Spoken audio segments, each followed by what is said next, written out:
हाँ आ देखा तनी सब सुतल है कितना एलो पकड़ ले तू हमर भौसुर पकड़ लै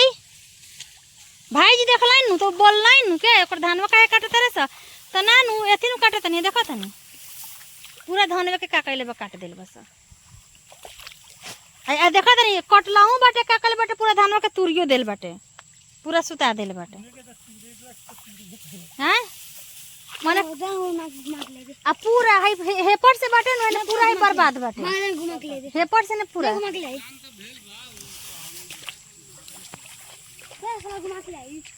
खेत में आयल बाटे लोग पूरा धान काट के लेके चल गए बाटे में।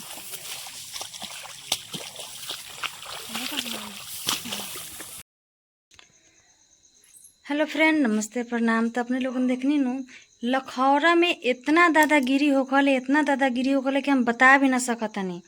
इ लखौरा और लखौरा में मतलब कि ना होखले कि उल्टा चोल कोतवाल को डांटे उ यहाँ हाल हो गए बाटे। एक तो गलती भी करलन स अगर गलती के खाली मतलब कि बात कह दा कि हाँ ये गलती तोहनी सबसे भेल बाटे तो फिर हो गेल तोहरा के तो कचरा बना दिहन से एकदम सेम उहे हाल भेल बाटे हमरा साथे। एक गलती करलन से कि मैं 2 कट्ठा के धान बर्बाद कर देलन से पूरा काट के और दूसरका अगर हम पंच के ले जाके देखनी कि भाई हम काहे जी लड़ाई झगड़ा करे हम काहे जी गाली गलौज करे दूगो लोग देखी ना दूगो लोग एकर निर्णय ली के एकरा साथे का करे के बाटे ई गलत बाटे नु बेवजह केहू के जियान कर ई कहाँ के इंसानियत बाटे का केहू के इंसानियत केहू के इजाजत दे सकता है लेकिन ई लखौरा में ऐसा होता है। लखौरा में कुछ भी हो सकता है लखौरा में ये लखौरा है यहाँ पे गलती करके लोग सीखल है ना गलती करके लोग गलती करले जानबूझ के गलती करले ताकि अगला परेशान होके परेशान करे में केहू कौनो कसर ना छोड़ले लोग। भाई तू जितना परेशान हो जा उ चली परेशान होखा तब चली रोवा तब चली लेकिन हंसा तो ना चली। ये लखौरा है यहाँ कुछ भी हो सकताटे यहाँ के लोग और ना ही सही ढंग से केहू के साथे पेश आवे के लूर बाटे लेकिन फिर भी हमरा यहाँ के पंच पे भरोसा रहले हम जे भी करेले पंच के दायरे में करेले कभी भी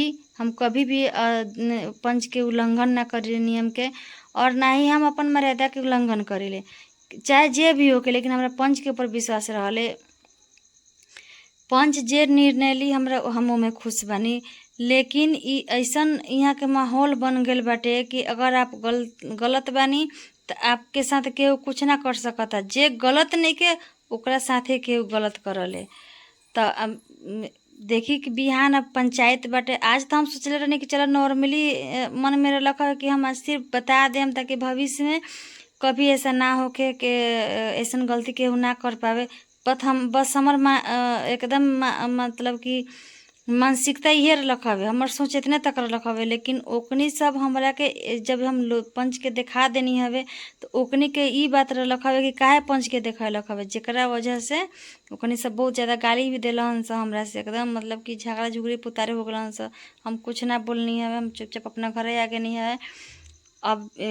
जब ओकनी सब इतना उतारू हो गए बाटे तब पंच निर्णय ले करे के का बाटे काहे कि सब बीमारी नु एगो बाटे जेकर इलाज ढंग से होके के चाहिए। एकनी सबके एगो ऐसन बीमारी बाटे ना कि खुद जेकरा थाली में खालन स वो करे थाली में छेद करलन स तो यही से ये लोग के तो इलाज बढ़िया से करे के पड़ी। अब बताएम नेक्स्ट वीडियो में कि का भेल बाटे तब तक के लिए अपने लोगन कमेंट में बताएम कि सबके साथे करे के का चाहिए।